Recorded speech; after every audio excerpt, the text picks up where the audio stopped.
जय माँ इंद्राक्षी, जय अम्बे। इंद्राक्षी धाम में दर्शकों, आप सभी का हम हार्दिक स्वागत करते हैं। आज के दिन जिन जातकों का जन्म दिवस है, मैरिज एनिवर्सरी है, उन सभी को हमारी तरफ से बहुत बहुत शुभकामनाएं। आज हम इस अंक में बताएंगे, कल 17 नवंबर है और सूर्य राशि परिवर्तन कर रहे हैं। तुला राशि में सूर्य नीच के हो जाते हैं, कमज़ोर से बढ़ते हैं, और वृश्चिक राशि में एक तरह से मंगल की राशि में सूर्य का पदार्पण कल से होगा। क्या प्रभाव रहेगा, क्या सूर्य के स्वस्त पाने के लिए हम विशेष उपाय कर सकें। आइए पहले हम आज का पंचांग देखें। 16 नवंबर सन 2023, दिन बृहस्पतिवार, संवत 2080, कार्तिक मास, शुक्ल पक्ष, तिथि आज तृतीया है। नक्षत्र मूल, आज जन्मे जातक गणमूल नक्षत्र की श्रेणी में होंगे। राहु काल 1:30 से 3, दिशा शूल दक्षिण दिशा। अच्छा, कई बार क्या होता है, जो हम कहते हैं ना गणमूल की श्रेणी में होंगे, जैसे मूल नक्षत्र हमने बताया, तो कई बार हम आपको नक्षत्र का प्रॉपर समय बताना भूल जाते हैं। जैसे आज 16 तारीख है, तो आज तो दिन भर और रात्रि के करीब करीब 1-1:30 बजे तक मूल नक्षत्र रहेगा। तो तब तक जो भी बच्चे रिश्तेदारी में कहीं भी जन्म होते हैं, वो मूलों में कहलाते हैं। उनकी मूल शांति करवाने की राय दे देनी चाहिए। ठीक है, तो अब देखिएगा, हम आपको कल से सूर्य परिवर्तन हो जाएंगे, तो सूर्य जो वृश्चिक राशि में जाएंगे, प्रभाव तो अच्छा ही रहेगा। तुला राशि में सूर्य नीच के हो जाते हैं, कार्तिक शांति का भी प्रभाव बनता है। तो आइए सबसे पहले, जब कल सूर्य राशि परिवर्तन करेंगे, उस समय आकाश में ग्रहों की क्या स्थिति रहेगी, एक नज़र वो देखें। 17 नवंबर की हिसाब से ये कुंडली बनाई गई है। सूर्य जब राशि परिवर्तन करेंगे तो ये स्थिति रहेगी। मेष लगन की कुंडली है, लगन में ही बृहस्पति, और छठे घर में रिपु भाव में शुक्र और सूर्य की युति रहेगी। अष्टम भाव में वृश्चिक के सूर्य हो जाएंगे, मंगल और बुध के साथ युति बुध होंगे। भाग्य भाव में चंद्रमा रहेंगे धनु के, और एकादश भाव में शनि रहेंगे अपनी राशि के। द्वादश भाव में राहु रहेंगे मीन राशि के। ये ग्रहों की स्थिति रहेगी। हालांकि सूर्य मंगल के साथ बैठे हैं। अब जिन जातकों का मेष लगन है, तो थोड़ा सा महीना भर हल्का सा स्वास्थ्य का ध्यान रखें, पाइल्स आदि का ध्यान रखें, क्योंकि स्वास्थ्य भाव में, आयु भाव में वहीं सूर्य भी हैं और मंगल भी हैं, है ना, अग्नि प्रधान हो जाती है। तो ऐसी स्थिति में कई बार हमने देखा पाइल्स बिगड़ती है, या कहीं ना कहीं उधर में कुछ प्रॉब्लम सी आ जाती हैं, लेकिन सभी के साथ ऐसा नहीं है। तो आइए अब आपको न डराते हुए हम लिए चलते हैं आपको मेन उपाय की तरफ। 12 राशियां हैं, और एक राशि से संबंध एक व्यक्ति का नहीं है। करोड़ों व्यक्ति अलग अलग राशि के हिसाब से बनते हैं। एक एक राशि के हिस्से में करोड़ों लोग आते हैं। मानते हो ना, मानते हो इस बात को? तो हम सूर्य के 1 महीने के इस सफ़र के प्रभाव को अपने प्रति सुंदर कैसे बनाएं। सूर्य 1 महीना एक राशि में रहते हैं, ठीक है। तो 12 राशियों में सूर्य 12 राशि तय करते हैं, और सूर्य बड़े ग्रह हैं, ग्रहों के राजा हैं, नवग्रहों के राजा हैं, और ब्रह्मांड के नायक हैं। सूर्य बहुत बड़े ग्रह हैं, मामूली ग्रह तो है नहीं। सूर्य आत्मा के कारक हैं, सूर्य आत्मबल को बढ़ाने वाले ग्रह हैं। सूर्य आपके मुखमंडल पर तेज ओज की वृद्धि करने वाले ग्रह हैं। सूर्य आपको प्रसिद्धि दिलाने वाले ग्रह हैं। सूर्य आपको अच्छा ओहदा दिलाने वाले ग्रह हैं। राजनीतिक क्षेत्र में सफलतम सीढ़ियों के अंतिम सोपान पर सूर्य आपको पहुंचाने वाले ग्रह हैं। कहने का भाव, सूर्य बहुत बड़े ग्रह हैं। तो सूर्य सभी के अच्छे रहें, सूर्य से सभी को शुभ लाभ की प्राप्ति हो, एक विशेष उपाय। अब जैसे कल का मैंने आपसे बताया है, कल शुक्रवार है, शुक्रवार में सूर्य अपनी राशि को बदल रहे हैं। हमें उपाय करना है संडे को। सिर्फ 2 रविवार ये उपाय कर लीजिए हमारे कहने से। हमने पहले भी बताया था, इनमें से एक उपाय आपको आनंद आ जाएगा। क्या? एक थाली ले लें, तांबे की या पीतल की मिल जाए तो बहुत अच्छी है, नहीं तो फिर तांबे की भी ले लें। तांबा पीतल दोनों में से कोई भी ले लें, स्टील ना हो। और बिल्कुल ही पीतल तांबा आपको ख़रीदना नहीं है, पैसा न खर्च करें। फिर आप क्या करें, फिर आप चाहे स्टील की ले लें अगर नहीं है तो। और स्टील की थाली लेते हैं तो उसमें बीच में एक गोला आकृति सी बना लें, जैसे सूर्य का प्रारूप होता है। सूर्य के प्रारूप की एक गोला जैसी आकृति बना करके उसके बीच में आप दीप रख लें। 5 बत्तियों का दीप प्रज्वलित कर लें। 5 बत्तियों का, 2 बत्तियां क्रॉस करके डाल लें, 1 बच्ची खड़वी डाल लें और थोड़े से गुलाब के फूल रखें। 1 लोटे में जल भर के रखें, थोड़ा अक्षत, थोड़ा मीठा गुड़ आदि रख लें। सूर्य के सामने कहीं भी छत पर, बालकनी में आप बैठ जाएं। यदि आपको लगता है ऐसी स्थिति आपको घर में नहीं है तो अपने पूजा घर में ही सुबह के समय बैठ जाएं। ध्यान करें कि आपके सामने सूर्य हैं। ईस्ट फेसिंग होकर बैठें, पूर्व दिशा की तरफ मुड़ करके बैठें। सूर्य भगवान को सबसे पहले धूप दीप प्रज्वलित करके, दीपक प्रज्वलित करके 5 बत्तियों का दीपक आप सूर्य भगवान को अर्पण कर दें।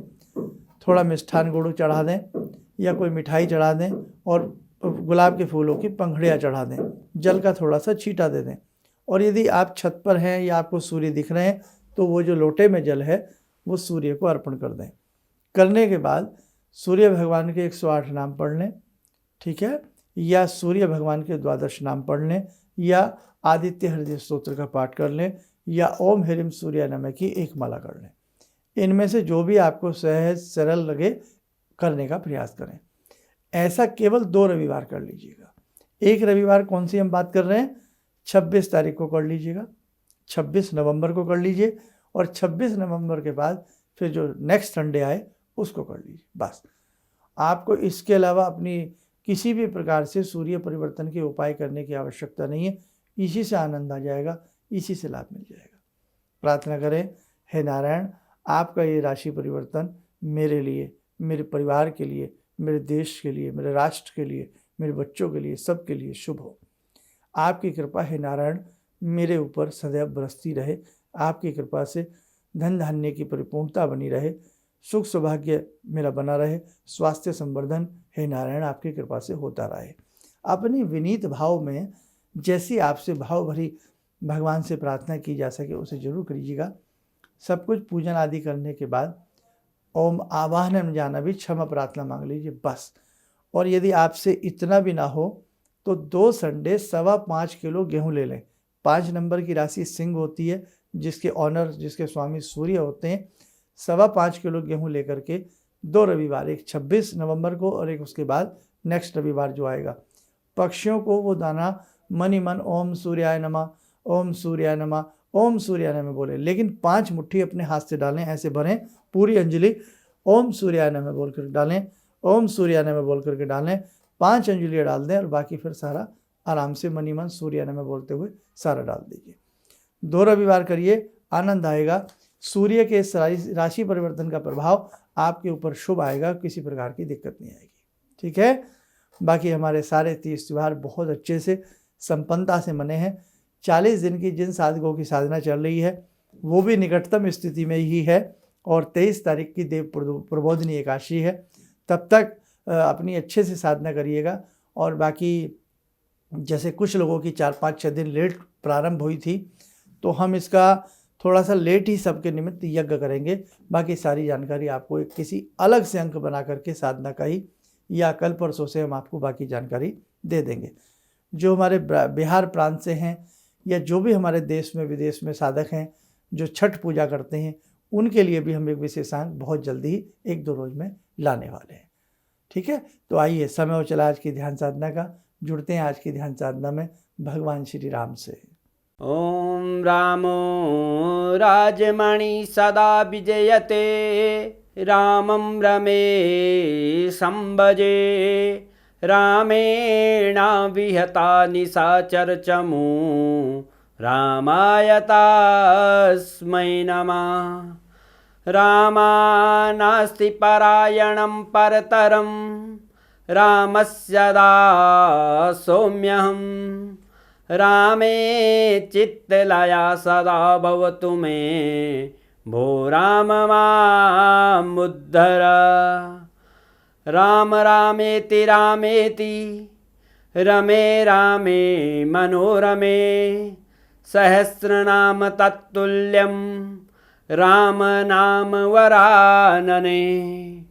आदो राम तपोवनं दिगमनं, हत्वा मृगं काञ्चनं, वैदेहीहरणं जटायुमरणं, सुग्रीवसंवासनं। बाले निग्रहणं समुद्रतरणं लङ्कापुरे दाहनं पश्चात् रावणकुम्भकर्णहननम् एतद्धि रामायणम्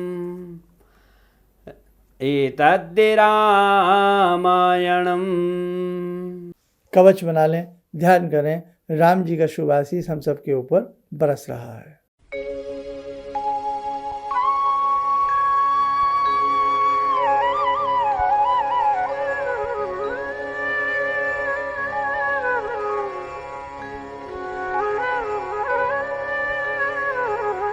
ओम बोलते हुए नेत्र खोले, सामान्य हो जाए।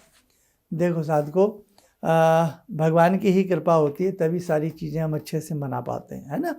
तो बाकी जिन लोगों की 40 दिन की साधनाएं चल रही हैं, हम जगजननी से प्रार्थना करते हैं, हे भगवती सभी की अच्छे से पूर्ण हो जाए। चलिए, आप स्वस्थ रहिए, सुखी रहिए। इन्हीं शुभकामनाओं के साथ हम अपनी वाणी को विराम देते हैं। जय जय अम्बे। मेरी बहुत दिन से दिली इच्छा थी कि आप जैसे कोई मुझे धर्मात्मा पर महापुरुष मिलें और मैं वहाँ जाके जुड़ के और देश समाज से के लिए कुछ कर पाऊँ। कई चीज़ें हैं समाज में, समाज सेवा में भी मन में वो शांति नहीं मिली, जैसे आप समझ सकते हैं कि बहुत सारी गड़बड़ियाँ भी रहती हैं। आज का अनुभव यही है कि मुझे आस लगता है कहीं सही रास्ता मिल गया है, सही मंजिल मिल गई है। जो मैं करना चाहती थी शायद अब मैं कर पाऊँगी। किसी भी समस्या के समाधान के लिए मिले प्रसिद्ध हस्तरेखा एवं वास्तु विशेषज्ञ प्रोफेसर धर्मेंद्र शर्मा जी से। नोट: शिविर में भाग लेने हेतु एवं व्यक्तिगत रूप से मिलने के लिए कॉल करने का समय सुबह 10 बजे से शाम 6 बजे तक। हमारे विभिन्न ज्ञानवर्धक कार्यक्रम देखने के लिए आप हमें अभी सब्सक्राइब करें, बेल आइकन को प्रेस करें ताकि आप देख सकें हमारा कार्यक्रम सबसे पहले। और अधिक जानकारी के लिए फेसबुक पेज को लाइक करना न भूलें।